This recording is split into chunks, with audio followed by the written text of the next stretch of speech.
दुनिया के बड़े हिस्से में कुदरत का कोहराम मचा है इस वक्त। चीन की बहुत बड़ी आबादी भारी बारिश और बाढ़ का सामना कर रही है। खासकर झेजियांग प्रांत में हालात बहुत खराब है। रिहायशी इलाकों में कई जगह 8-8, 10-10 फुट तक पानी भरा हुआ है। ऐसे हालात में लोगों की जान को भी आफत है। रिपोर्ट देखिए। सड़क पर इतना पानी है कि चलती बस के अंदर भी नदी की धारा बह रही है। यहां नदी की बाढ़ बड़ी तेजी के साथ रिहायशी इलाकों में घुसी थी। कोई सामने पड़ता तो उसकी जान भी जा सकती थी। पानी में उतराती इन कारों को देखिए। ये महंगी गाड़ियां ऐसे हिचकोले खा रही हैं जैसे दरिया में नाव चल रही है। बादलों के आगे इंसान बेबस नजर आ रहा है। ये आलीशान घर खतरे में है। बाढ़ का पानी बुनियाद में घुसा जा रहा है। अब इन तस्वीरों पर नजर डालिए। पानी पुलिस स्टेशन के अंदर घुस चुका है। खाकी का पूरा सिस्टम तबाह हो गया।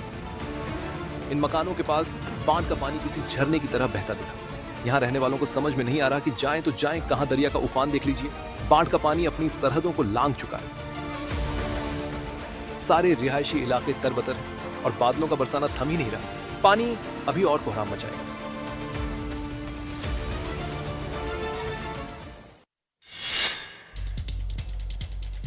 बात सऊदी अरब की कर लेते हैं। यहाँ गर्मी के दिनों में पारा 50 डिग्री के आसपास चला जाता है। ऐसा देश जहाँ कभी कभार ही बारिश होती है, वहाँ बादल जमकर बरस रहे हैं।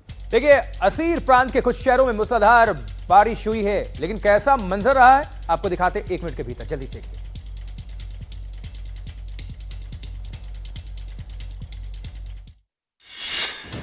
ये सऊदी अरब के असीर प्रांत की राजधानी अब्हा है। जबरदस्त बारिश के बाद शहर की सड़कों का ये हाल रहा। ये वो मुल्क है जहां पैसों की कोई कमी नहीं है। जिंदगी का सिस्टम ऐसा कि यूरोप के विकसित देश भी शर्मा जाए, लेकिन बादलों के आगे किसी की नहीं चल रही। दुनिया के बड़े बड़े सिस्टम फेल हो रहे हैं। यहां भी हालात जुदा नहीं है। जिस देश में रेगिस्तानी मिट्टी के किनारे शहर बसाए गए हों, जहां बादल बरसने के लिए नहीं आते, बस मंडरा कर निकल जाते हैं, वहां झूम झूम कर बारिश हो रही है। जैसे मेघा संदेश दे रहे हो कि इस बार तो जमकर बरसना है।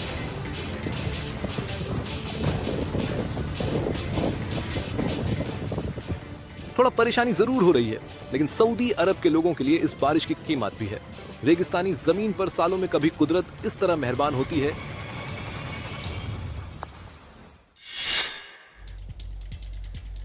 दुनिया के 50 से ज्यादा देश बाढ़ और बारिश का सामना कर रहे हैं इस वक्त। यूरोप के कई मुल्क भी मौसम की मार से बेहाल हैं। पोलैंड की बात करें तो वहां एक बड़ा इलाका बाढ़ की जद में है। रिहायशी इलाकों में चारों तरफ पानी ही पानी नजर आ रहा है। एल्ब्लैक पोलैंड का एक खूबसूरत शहर है जिसे मौसम की मार ने बेहाल कर रखा है। ये कारें आधी पानी में डूबी बेकार खड़ी हैं। रास्तों पर गौर कीजिए। दूर दूर तक पानी ही पानी नजर आ रहा है। इन इमारतों में रहने वाले परेशान हैं। बारिश ने अंदर से लेकर बाहर तक पूरा सिस्टम बिगाड़ रखा है। घर से निकलना भी जरूरी है, और निकल कर जाएं तो कहां जाएं? ऐसा नहीं है कि जिंदगी की रफ्तार पूरी तरह से थम गई हो।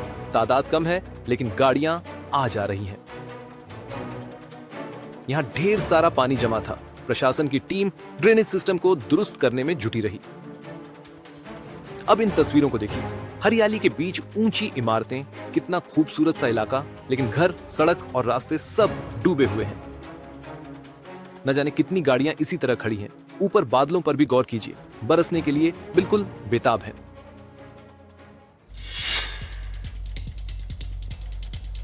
और अब बात थाईलैंड की। अब तक जंग के हालात झेल रहे थाईलैंड में अब सैलाब ने जोरदार अटैक किया है। उत्तरी थाईलैंड की नदियों में उफान आने से हालात बिगड़ रहे हैं। जी हाँ, और देखिए, थाईलैंड के कई शहर बारिश के जद में है इस वक्त, और गाड़ियां कागज की तरह बह रही हैं। लगातार हो रही बारिश का असर बॉर्डर इलाके में भी देखा जा रहा है। थाईलैंड वक्त के ऐसा मुहाने पर खड़ा है जहां एक ओर कंबोडिया के साथ संघर्ष है और दूसरी तरफ कुदरत से जंग है।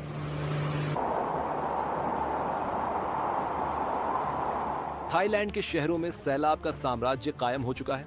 विफा नाम के तूफान ने थाईलैंड के उत्तरी इलाके को दहला दिया है।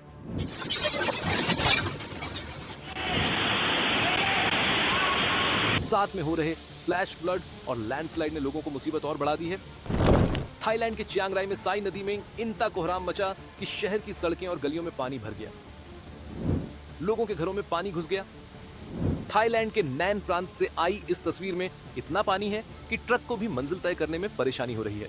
लगातार हो रही बारिश की वजह से थाईलैंड म्यांमार बॉर्डर पर सैलाब आ चुका है।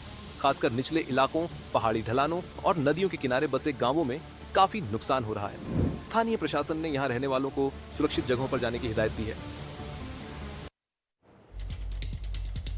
अब वो खबर जिसे जानना आपके लिए जरूरी है। अगस्त से कई महत्वपूर्ण नियमों और सेवाओं में बदलाव होने जा रहे हैं। क्या क्या बदलाव होंगे बारी बारी से आपके सामने रखेंगे, लेकिन जो आपकी जेब और रोजमर्रा की जिंदगी को प्रभावित कर सकते हैं, जानिए कि बदलाव क्या क्या हो सकते हैं। जी हाँ, यूपीआई नियमों में बदलाव होगा। एक दिन में अधिकतम 50 बार बैलेंस चेक किया जा सकेगा। मोबाइल से जुड़े बैंक खातों का स्टेटस दिन में 25 बार ही चेक कर सकेंगे। फेल ट्रांजैक्शन का स्टेटस दिन में केवल 3 बार ही चेक कर पाएंगे आप। क्रेडिट कार्ड के नियमों में भी बदलाव हुआ है। एसबीआई कार्ड में मुफ्त एयर एक्सीडेंट इंश्योरेंस की जो सुविधा थी वो बंद हो जाएगी। एचडीएफसी और ICICI credit card utility bill payment या डिजिटल वॉलेट में लोड करने पर ज्यादा आपको फीस चुकानी पड़ेगी। रसोई गैस और कमर्शियल सिलेंडर की बात कर लेते हैं तो रसोई गैस और कमर्शियल सिलेंडर की कीमतों में बदलाव होगा। सीएनजी और पीएनजी 1 अगस्त को कीमतों में उतार चढ़ाव की उम्मीद है और हवाई ईंधन एटीएफ की कीमतों में भी बदलाव संभव है। अब हवाई टिकटों की बात कर लेते हैं तो हवाई टिकटों की कीमत पर असर पड़ेगा। हवाई यात्रा सस्ती या महंगी हो सकती है। बैंकिंग नियम, डीबीएस बैंक न्यूनतम 10,000 रुपए बैलेंस रखना अनिवार्य हो जाएगा। लिमिट से अधिक एटीएम निकासी पर 23 रुपए तक फीस देनी होगी। कुछ बैंक्स, बैंक ऑफ बड़ौदा, न्यूनतम बैलेंस की आवश्यकता खत्म हो सकती है। देखिए, हमने विस्तार से आपको बताया कि अगस्त में आखिर आपकी जेब पर कितना असर पड़ने जा रहा है, इसलिए आप इस खबर को देखने के बाद अपना बैंक बैलेंस, अपने क्रेडिट कार्ड, यूटिलिटी बिल को जरूर देख लीजिए। अगली खबर का रुख कर लेते हैं और अगली खबर जो है वो मूसलाधार बारिश से जुड़ी हुई है। मूसलाधार बारिश का कहर सिक्किम में भी देखा जा रहा है। यहाँ लगातार लैंडस्लाइड हो रहे हैं। उत्तरी सिक्किम के हालात कुछ ज्यादा खराब है। लैंडस्लाइड की वजह से एक बड़े इलाके का संपर्क शहर से कट चुका है, टूट चुका है। देखिए रिपोर्ट।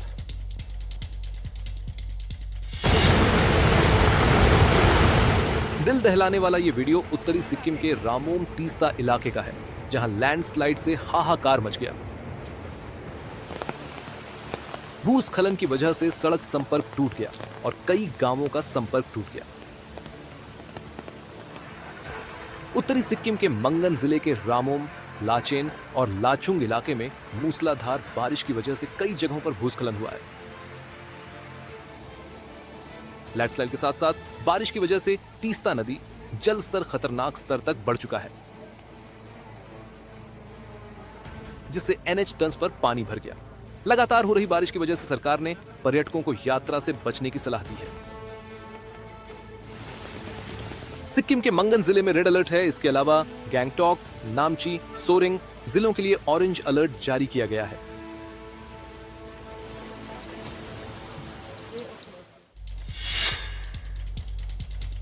और अब खबर एमपी मध्य प्रदेश से। मध्य प्रदेश में बाढ़ बारिश से हालात बिगड़ते जा रहे हैं। शिवपुरी से लेकर देवास और सीहोर तक कुदरत की सेहरन महसूस की जा रही है। देखिए, एमपी के कुछ जिलों में बारिश ने कितना कोहराम मचाया, इस रिपोर्ट में देखिए। बच्चों को जब ये यकीन हो गया कि उनकी जिंदगी महफूज हाथों में है, तो वो खुशी से नारे लगाने लगे। भारत माता की।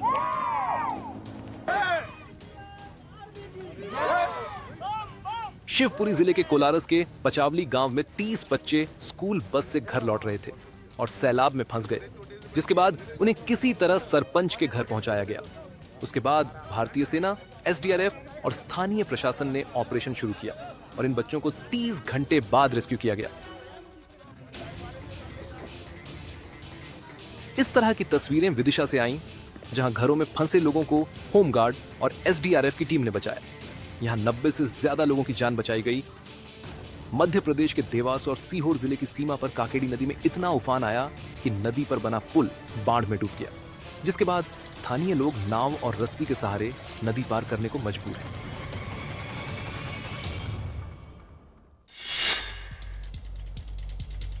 मध्य प्रदेश से चलते हैं पंजाब। पंजाब में भी बारिश का अलर्ट है, क्योंकि पिछले कई दिनों से यहां लगातार बारिश हो रही है। कई इलाके जलमग्न हैं। होशियारपुर में एक बहुत बड़ा हादसा हुआ और यहां एक पिता अपनी बेटी के साथ सैलाब में बह गए। उसके बाद क्या हुआ, चलिए देखते रिपोर्ट। प्रशासन बार बार मुनादी कर रहा है, सैलाब से ना टकराने की हिदायत दे रहा है, लेकिन कुछ लोग हैं कि मानते नहीं हैं। वीडियो पंजाब के होशियारपुर का है, जहां एक पिता खुद के साथ अपनी मासूम बेटी की जान जोखिम में डाल रहा है। पुल पर सैलाब का पानी बेकाबू हो चुका है। उसके बावजूद वो बाइक से अपनी बेटी को लेकर आगे बढ़ रहा है। कुछ दूर जाने के बाद बाइक को लहरों ने घेरना शुरू किया। बाइक सवार का संतुलन बिगड़ा और वो अपनी बेटी के साथ पानी में बह गया। वीडियो में पुल के उस पार कुछ लोग खड़े दिख रहे हैं, जिन्होंने तत्परता दिखाते हुए दोनों को बचा लिया और एक बड़ा हादसा टल गया। पंजाब के लुधियाना से लेकर अमृतसर तक बारिश की वजह से जनजीवन अस्त व्यस्त है।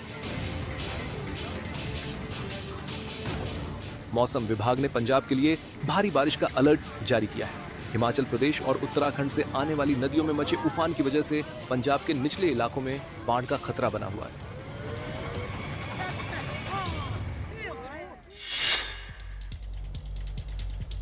वहीं राजस्थान के जिन जिलों पर बाढ़ और बारिश का सबसे ज्यादा असर है, उनमें सवाई माधोपुर भी शामिल है। सांस्कृतिक विरासत की पहचान वाले इस ऐतिहासिक शहर में पानी की तबाही दिख रही है। हैरान करने वाली तस्वीर आपके सामने। चंबल के पानी ने गदर मचा रखा है। लहरें ऐसा मचल रही हैं जैसे समंदर उतर आया हो। पानी की ताकत के आगे सीमेंट, कंक्रीट और डामर फैल हो गए हैं। सवाई माधोपुर को मध्य प्रदेश से जोड़ने वाली ये मजबूत सड़क 2 हिस्सों में बंट गई है। सड़क के एक हिस्से से नदी का पानी किसी तेज झरने की तरह गिर रहा है। ये पानी आगे बढ़ेगा तो निचले इलाकों में और कोहराम मचेगा।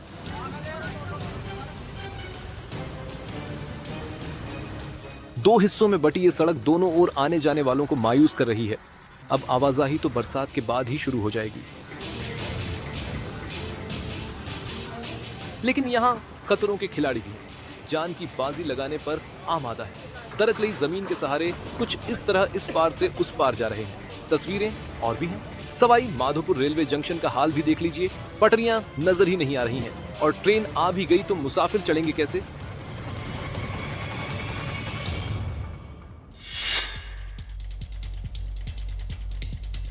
अगली खबर मध्य प्रदेश से, जहां मध्य प्रदेश के पन्ना जिले में एक सड़क को 40 करोड़ रुपए की लागत से बनाया जाता है और वो पहली ही बारिश में धंस जाती है।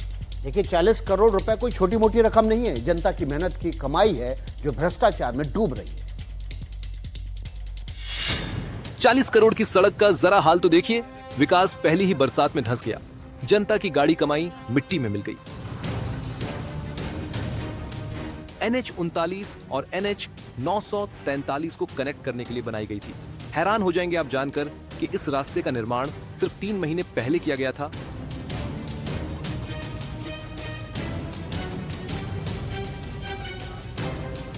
लोगों को परेशानी हो रही है। बड़ी गाड़ियों की आवाजाही रोक दी गई है। सिर्फ 2 पहिया वाहनों को गुजरने की इजाजत है। अब घोटाले के सच को ढका जा रहा है। नई सड़क पर पैबंद लगेगा और करप्शन करने वालों की करतूत को छुपाया जाएगा।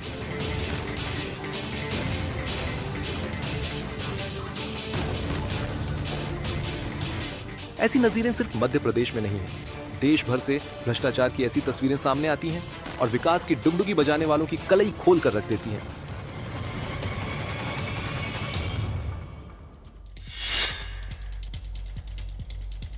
और अब बात तमिलनाडु की कर लेते हैं। तमिलनाडु के कोयम्बटूर में नर हाथी कुएं में गिर गया, जिसके बाद रेस्क्यू ऑपरेशन शुरू किया गया। हाथी को बाहर निकालने के लिए करीब 2.5 घंटे तक मशक्कत चलती रही। उसके बाद क्या हुआ, हाथी निकला या नहीं, इस रिपोर्ट के जरिए जानेंगे। 3 हाथियों का झुंड रात के अंधेरे में रिहायशी इलाके में धमक गया। वन विभाग के कर्मचारियों ने जब उन्हें खदेड़ा तो एक नर हाथी कुएं में गिर गया, जिसे निकालने के लिए 2.5 घंटे तक कोशिश चलती रही। 35 साल का नर हाथी कुएं में मुंह के बल गिरा, जिससे उसे सांस लेने में दिक्कत होने लगी। वो घंटों जिंदगी की जंग लड़ता रहा और आखिरकार हार गया। हाथी को निकालने के लिए बुलडोजर लगाया गया और रस्सी से बांधकर उसे बाहर निकाला गया। कोयम्बटूर के सादीवाइल इलाके में ये हाथी खाने और पानी की तलाश में आए थे। कोयम्बटूर के पश्चिमी घाटों में जंगल की कटाई और बढ़ती आबादी की वजह से कई बार इंसान और जानवर में संघर्ष हो रहा है। हाथी को कुएं से निकालने के बाद उसका पोस्टमार्टम कराया गया। इस हादसे के बाद वन विभाग ने निगरानी बढ़ा दी है। इस इलाके में पहले भी लोग हाथियों के हमले का शिकार हो चुके हैं।